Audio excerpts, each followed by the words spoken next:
2024年7月15号至18号，中国共产党第20届中央委员会第3次全体会议在北京举行。这次全会深入分析了推进中国式现代化面临的新情况、新问题，科学谋划了围绕推进中国式现代化进一步全面深化改革的总体部署。党的20大提出了中国式现代化，我们把它称之为5位一体嘛。我个人觉得是最高标准的现代化定义。然后三中全会呢，我把它理解成为一个行动方案。你去如何实现这个党代表大会所定下的目标呢？去年实际上中央经济工作会议已经提出来了嘛，把推进中国式现代化作为最大的政治。高质量发展是硬道理，对吧？通过发展来实现中国式现代化。那么如何来追求发展呢？那就是通过改革嘛。所以的逻辑就是改革、发展、中国式现代化，这个逻辑需要讲清楚。发展还是硬道理，但是这个发展呢，不是以前所说的一般的发展，是高质量的发展。中国式现代化是在改革开放中不断推进的，也必将在改革开放中开辟广阔前景。在郑永年看来，现阶段的改革开放体现了新时代的高质量发展要求，具有鲜明的时代特点。以前的发展呢，是不均衡的发展，非均衡的发展。因为你要改革，要找到一个突破点，以前改革都是找各个突破点，所以我们就说好吃的肉都吃完了嘛，是吧？那么现在就是啃骨头。那么从以前的这个非均衡的发展到现在的均衡的发展，也就是系统的改革，这是非常重要。1978年11届三中全会，对吧？它主要是经济工作，对吧？那18大以后，我们讲全面改革、开放，对吧？现在这事也是一样，就系统性，这个对一个国家是非常重要。以前呢，我们的现代化还是比较注重于这个物质层面的现代化。只要发展就行，不管你什么样的发展，都要行，只要有 GDP 就行了。现在我们还是要，规定这是高质量的开放，高质量的这个发展。近年来，随着中国持续优化签证政策 ，China Travel， 也就是中国旅行，成为了国际热词。实际上，从2023年底开始，中国已宣布与多国进行互免或单免签证政策。中国免签朋友圈持续扩容，这也是中国推动高水平对外开放的又一有力举措。City 不 City 就是 Visa Free 啊，对吧？就是免签政策，就是这个单边开放。免签政策那个时候用的还是单方面开放，这次三中全会决议正式用单边开放，我觉得很开心。我们一直在推动这个，你看效果非常好。但是我也一直在说，我们国家实际上单边开放不止于这些，以后会越来越多。你说单边开放，像进博会，那是不是单边开放呢？典型的单边。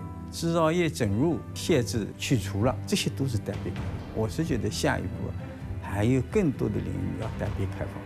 据最新统计数据显示，中国货物进出口总额由1950年的11.3亿美元增至2023年的5.9万亿美元，年均增长12.5%，占国际市场的份额从1978年的不足1%提升至2023年的12.4%，连续7年稳居全球货物贸易第1大国。服务进出口总额由1982年的46.9亿美元增至2023年的9331亿美元，年均增长13.8%。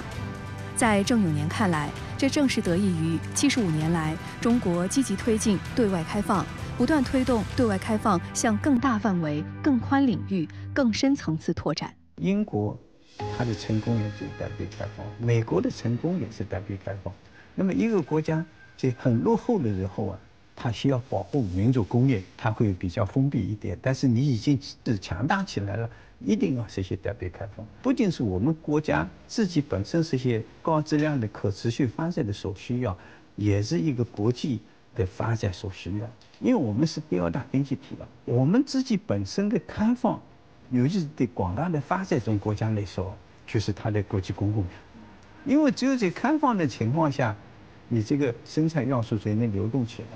不开放，你如何流动？以前我们那么穷、那么弱的时候，本港公司现在开放了。我们现在那么强大了，现在更需要开放。更像呢，现在是高水平的制度性开放。新质生产力从2023年9月被首次提出，便成为中国经济热词，也成为了今天推动高质量发展的重要抓手。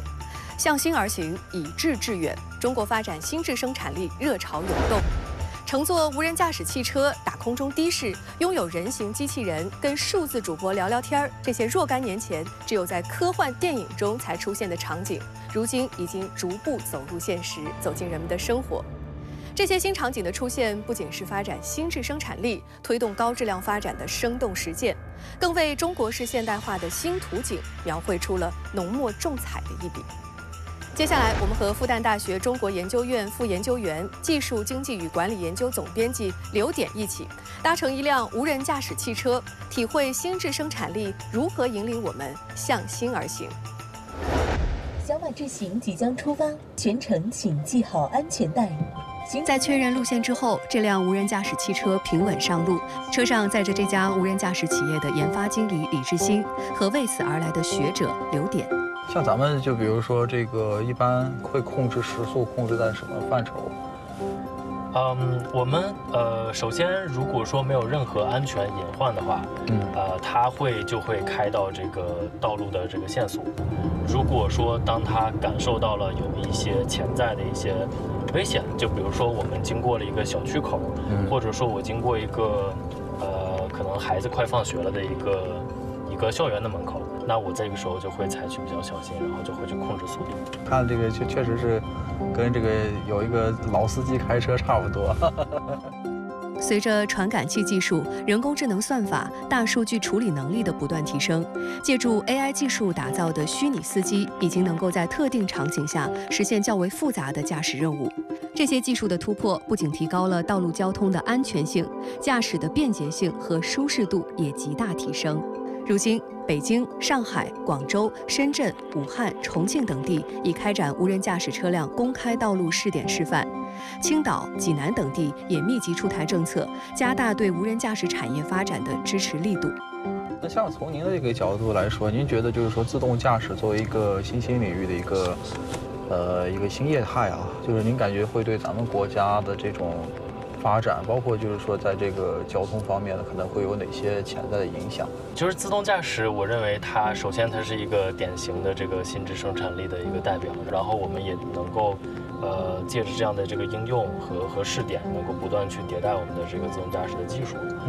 因为它有市场有应用，它就可以去反哺到产业，使得这个产业的相关的这个技术能够去不断去往前去创新，能够去推进。这个我觉得是一个很好的一个政策的土壤。低空经济是当下热点话题。4月30号，深圳往返珠海的大湾区首条低空短途运输航线开通，传统驾车2个多小时的单向车程被缩短到20分钟。实际上，从起飞到飞得更快更远，低空经济正在加速发展，并融入千行百业，成为赋能高質量發展的新智引擎。第一次體驗下無人機點快餐啊，好快到啊，10分鐘已經送到嚟啦。出行、物流、農業，低空加場景加速解鎖的背後，是低空經濟的強勢發展。作為新質生產力的代表產業之一，低空經濟不僅被國家納入戰略性新興產業，還在今年首次被寫入政府工作報告。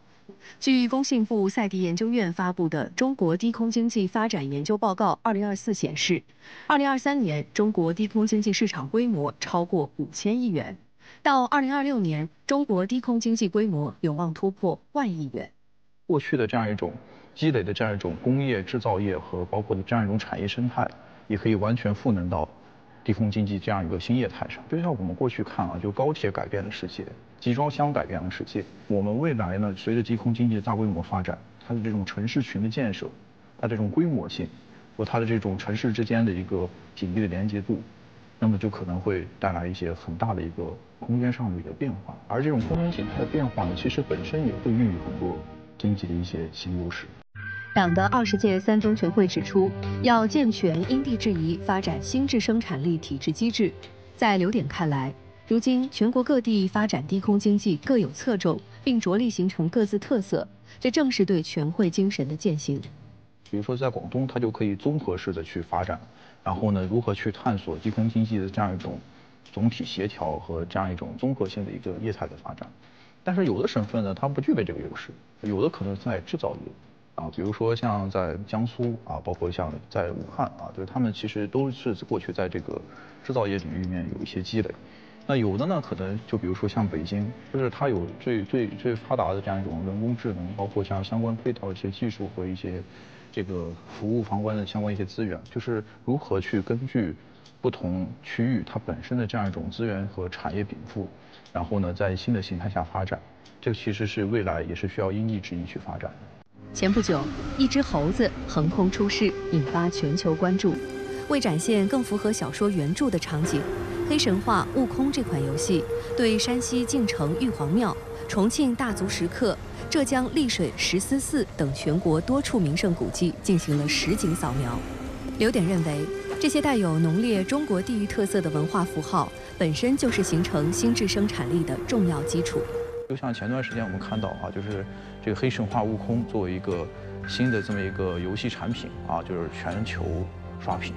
全球刷屏以后呢，你像我们老家山西啊，就是一直在探讨怎么接住这个破天的流量啊。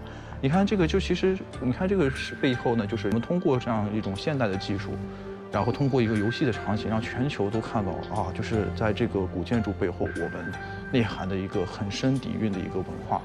而这种文化呢，通过这样一种形式，就转化成了一个生产力。9月26号，世界知识产权组织发布2024年全球创新指数报告。据报告显示，中国拥有26个全球100强科技创新集群，连续第2年位居世界第1位。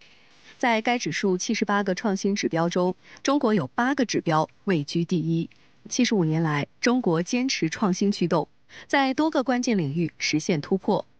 高铁飞驰、神舟飞天、天眼探空、北斗组网、大飞机翱翔，日新月异的创造彰显中国发展新质生产力的底气实力。我们在真正的前沿的领域，在创新的领域，我们是没有石头可以摸的。我们现在需要考虑的是，我们在如何去探索前面的很多的无人区啊，然后呢，在这个过程中呢，去找到我们现在技术和产业发展的一些前沿的一些规律，然后再把这些规律呢转化成我们现实的生产力，最后有助于我们整个经济社会的发展。随着新经济、新业态的不断发展，越来越多的新职业不断涌现。7月31号，人力资源社会保障部向社会发布的19个新职业，其中半数以上与新质生产力密切相关。像我们复旦大学今年9月份开学以后呢，所学校呢开了大概200多门课程，都是跟人工智能相关的，就是要去，就是引导学生呢去如何去。看待和掌握一些人工智能时代的一些新技巧，比如说像无人驾驶。无人驾驶这项技术呢，推动了就比如说像试驾员啊，包括呢像这个无人驾驶整个系统的这个运营维护人员啊，包括像这个数据中心，包括像这个算法的这样一个开发人员等等啊，就相当于就是说由这样一种新技术，它把原来一个单一维度的这样一种职业市场啊，就是切换成了这么一个。就像是由一条线，然后伸出很多个条线的这样一个新的这个职业方向。那么我觉得就是说，新质生产力的发展呢，其实未来会就像一浪一浪的这个波纹一样的，去制造这样一些的新的浪潮。文明因交流而多彩，文明因互鉴而丰富。中华文明自古以来就以开放包容闻名于世，在同其他文明的交流互鉴中，不断焕发新的生命力。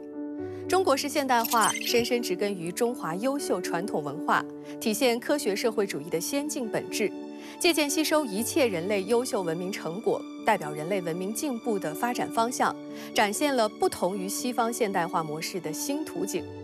来自伊朗的西南大学伊朗研究中心研究员艾森就深受中华优秀传统文化的吸引。多年来，他致力于将《论语》《孟子》《大学》《中庸》等中华文化典籍译成波斯语，并在伊朗出版，让伊朗民众能够更直接、更原汁原味地领略中国典籍的智慧与魅力。接下来，让我们一起去看一看伊朗学者艾森在中国的故事。没给他穿鞋。哦，没事。别进去了。哎，别进去了，50了。 به منم میدی یه دونه؟ واه واه واه ممنونم مرسی بچه جون مامان 谢谢，好甜呀！ خب می‌بینی اینا دوربین دستشونه دارم با ما میان دارن تو فیلم میگیرن 这个能在中文、波斯语之间自由切换的男子叫艾森，来自伊朗，是西南大学历史文化学院伊朗研究中心的学者。2009年，艾森来到中国，如今已在这成家，是个标准的中国女婿。在来中国前，艾森学的是计算机专业，从未学习过中文。回忆起学中文的日子，他记忆犹新。来中国前是没有学过中文，所以我先学了2个学期的中文。毕竟中文学起来还是有一定的难度，尤其汉字。 因为我们的很多汉字的读音都是一样的，所以对我们来说刚开始学习还是有一定的困难。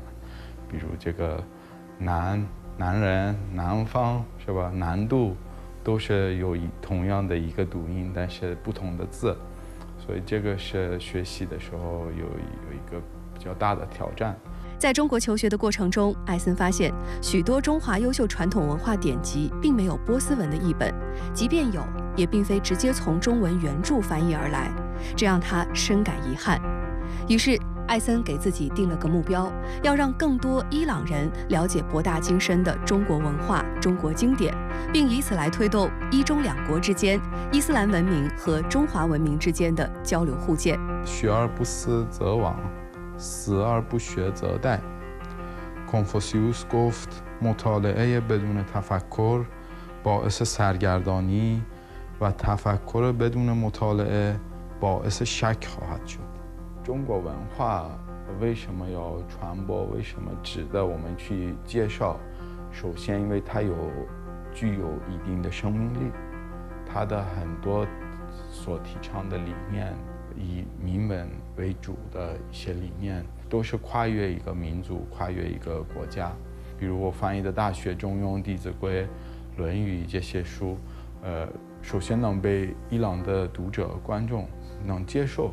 为什么呢？因为它里面所提倡的，比如中庸之道，其实我们在伊朗这种传统典籍里面、文化典籍里面是也有的，也有提倡的。所以我们可以用 这种共同的这个价值、共同的这种理念，来加强这2国民间的，还有或者这2国人民之间的这个交往。10多年来，艾森翻译出版了多部中华典籍。他提到，2021年3月，中国和伊朗签署了关于经典著作互译出版的备忘录。他的翻译作品能顺利出版，便是源于这一人文交流合作项目。 近年来，艾森在促进文明交流互鉴上的切实努力，也收获了不少认可。2023年，艾森获第16届中华图书特殊贡献奖，这个奖项是中国出版业面向海外的最高奖项。获得这个奖也是特别兴奋，也是我一生以来是最大的一个荣誉，对我们所传播、介绍中国文化的一种认可。 也激励我们将来继续在这方面更加努力。只有交流互鉴，一种文明才能充满生命力。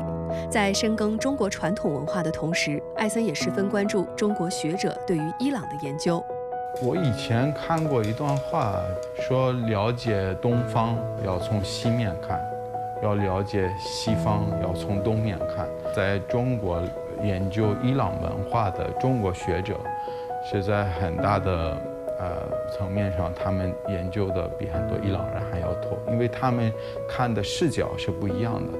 他是带中国文化的视角去研究伊朗，用不同的文化背景去看这些理念，所以他的感受、他的理解是完全不一样。所以在这个方面，我们会得出很多有意思的、有意义的一些这个结论。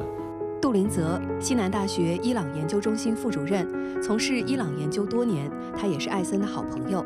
我跟他认识差不多7年吧，他是18年来到西安大学工作，我比他早。他说以后我们正好被分在了同一间办公室，所以说跟他的接触也比较多。他首先给我的印象是特别勤奋的一个学者。在杜林泽眼中，艾森对中华典籍进行翻译传播，对于促进中伊两国文化交流具有十分积极的影响。其实你那个翻译工作其实很难的因为你的本身母语它不是中文实际上这些传统的一些经典它是用文言文写作出来的。对于很多这个中国人而言，他的真正的去理解它，把这些内容吃透了，理解全面了，理解准确了，实际上都是有难度的。是，确实。所以说你这个翻译哈，比如我翻译的《黄帝内经素问》，我将近花了6年的时间。6年。有的时候是为了翻译一个字，对，可能花1到2天时间，因为你要一直查资料。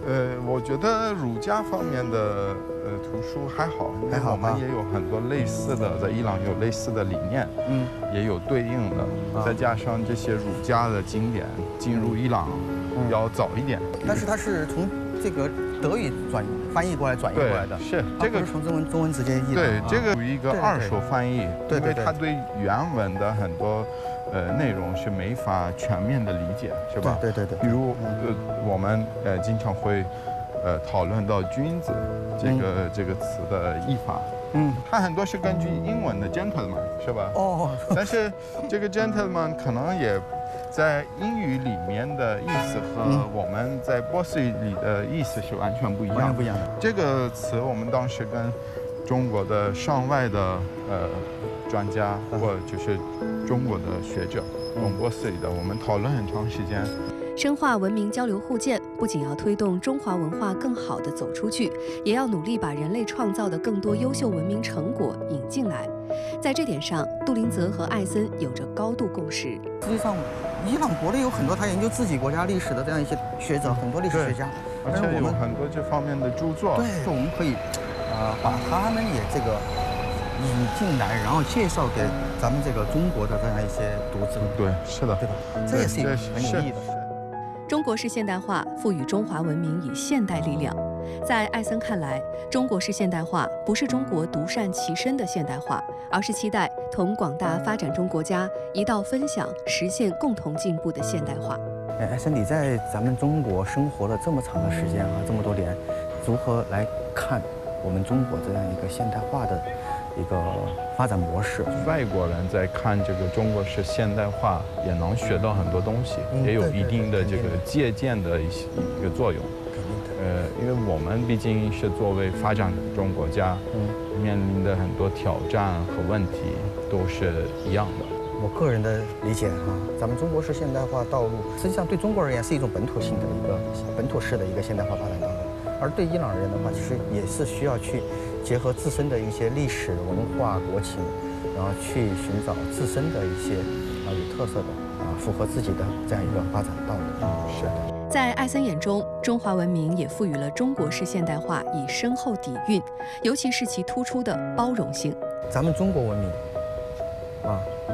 它是一个非常包容性的在漫长历史过程中，各个民族共同创造不光有本土的，还借鉴吸收了很多域外的一些文明成果。正如这种包容性，所以我们把这个中国文化典籍在伊朗传播介绍，也能被伊朗的读者接受。觉得既有基于我们这么悠久的这种交流历史，我们在就是近代也需要在这方面更加努力。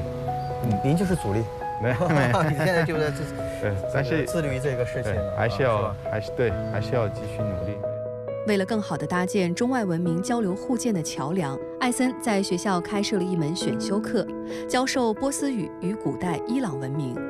中医文化的交流历史源远流长，艾森希望通过课堂埋下更多促进两国文化交流的种子。最早期中国，在这个中国典籍里面出现波斯这个词是在《史记》是吧？司马迁的《史记》，就是张骞出使西域，就是有这样的记载。我认为艾森老师是一个非常有亲和力的人，他的中文说得很好，人也非常幽默。通过艾森老师的讲解，让我对波斯语产生了浓厚的兴趣，也对我们中国和波斯的建交历史产生了浓厚的兴趣。近年来，中国与世界各国一道，广泛开展国际人文交流合作，促进民心相通和文明交流互鉴。越来越多像艾森一样热爱中华文化的青年学者来到中国学习、生活，寻求发展机遇。他们在中国的故事还在继续。